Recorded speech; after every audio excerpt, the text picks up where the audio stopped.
Niat beri apresiasi BPJS Ketenagakerjaan malah salah tulis nama Wakil Wali Kota Ambon jadi Sam Latukonsina.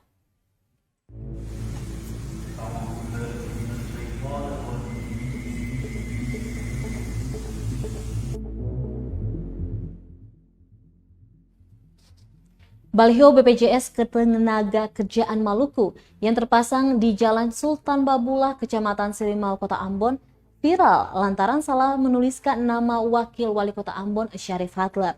Baliho yang mulai dipasang pada Kamis 21 Januari malam menuliskan nama mantan Wakil Wali Kota Ambon sebelumnya, yakni Muhammad Armin Syarif Latukonsina atau sering disapa Sam dengan foto Hatler. Terkait hal itu, Kepala BPJS Ketenagakerjaan Maluku, Mangasal Laurentius Oloan, meminta maaf kepada pemerintah Kota Ambon, terkhususnya kepada Syarif Hatler. Oloan mengakui kelalaiannya hingga tak memeriksa kembali kesalahan penulisan nama Wali Kota 2 periode itu oleh vendor di Makassar. Padahal baliho itu lanjutnya jadi salah satu apresiasi BPJS Ketenagakerjaan kepada Lohena Pesi dan Hatler yang peduli kepada 2.500 pekerja rentan di Kota Ambon. Oloan pun memastikan tak ada niatan lain dan murni kelalaian. Diketahui baliho salah nama itu telah terpasang sejak Kamis 20 Januari malam di Jalan Sultan Babulah, Kecamatan Sirimau, dan akhirnya dilepas pada Jumat 21 Januari setelah diketahui pihak BPJS. Pada baliho itu terpapang foto kedua pimpinan Kota Ambon, Lohena Pesi serta Hatler.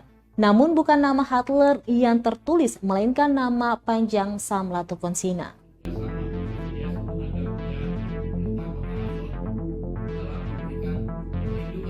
Dengan ini kami akan mengklarifikasi atas baliho yang kami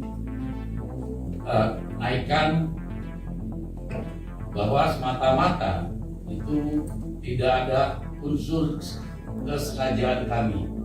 Ini adalah kelalaian kami, dan kami memohon maaf pada pemerintah Kota Ambon atas terjadinya hal ini. Dan saat ini baliho tersebut sudah kami turunkan, kami akan ganti kembali.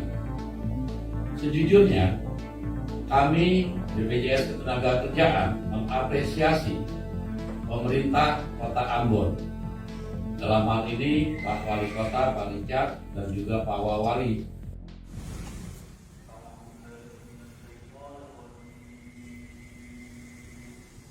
Terima kasih sudah nonton. Jangan lupa like, subscribe, dan share ya.